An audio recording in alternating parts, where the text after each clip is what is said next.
Rabanao manaraka ny météo amin'izao faraparany herinandro izao raha ny sarintsika azo amin'ny zanabolana androany dia mbola mampanantena antsika fa miaina ao anatin'ny arotsakorana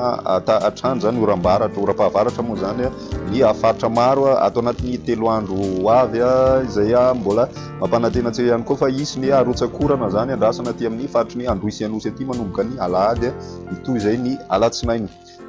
Toy izao ny toetrandrontsika ho an'ny arapitso vao maraina isy ny orana tadidana meteo iray fototra aty amin'ny morotsiraka avaratra andrefany Anosy aty ny aty amin'ny atitany sy ny ilan'ny andrefana kosa dia andraona ny andro vao maraina izay mety arahana orana tandrindraona moa zany ny faritra sasany indrindra aty amin'ny faritry ny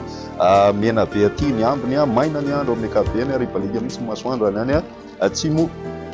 atsinanana any zany ny apitso tolakandro dia isy ny arotsakorana izay arahana kotroko moa zany amin'ny faritra sasany ary somary betsabetsaka izay raha ny aty amin'ny ilan'ny andrefana ampovoany atitany aty zany ny aty amin'ny faritry ny Otomatsiatra aty ihany koa dia somary betsabetsaka ny arotsakorana ho an'ny arapitso tolakandro izay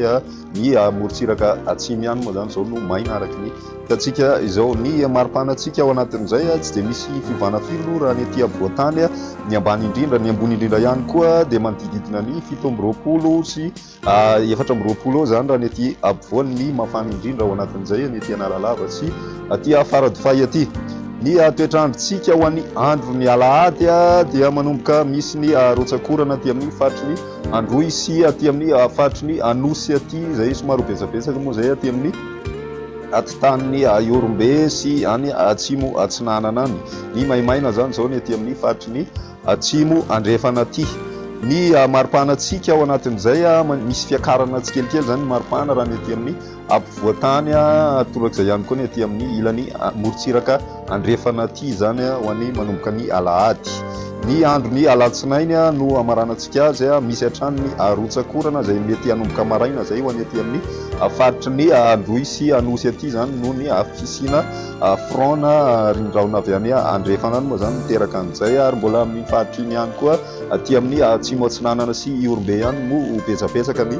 arotsakorana ao amin'ny andro ny alatsinainy izay ny aty amin'ny morotsiraky ny atsimo andrefana ihany no maina amin'ny ankapobeny. Ny maripanatsika ao anatin'izay dia misy fiakarana hatrany ny maripana ambony indrindra ny aty amin'ny ilan'ny atsinanany atitany sy ny morotsiraka atsinanana iray manontolo iny zany manomboka ny alatsinainy mety tafiakatra hatrany amin'ny 7-8 degré raha ny eto ampovoatany ny morotsiraka atsinanana tafiakatra hatrany amin'ny 12 degré ny ambony indrindra. Izay ny météo-tsika manasanao hatrany anaraka izany velomatoa.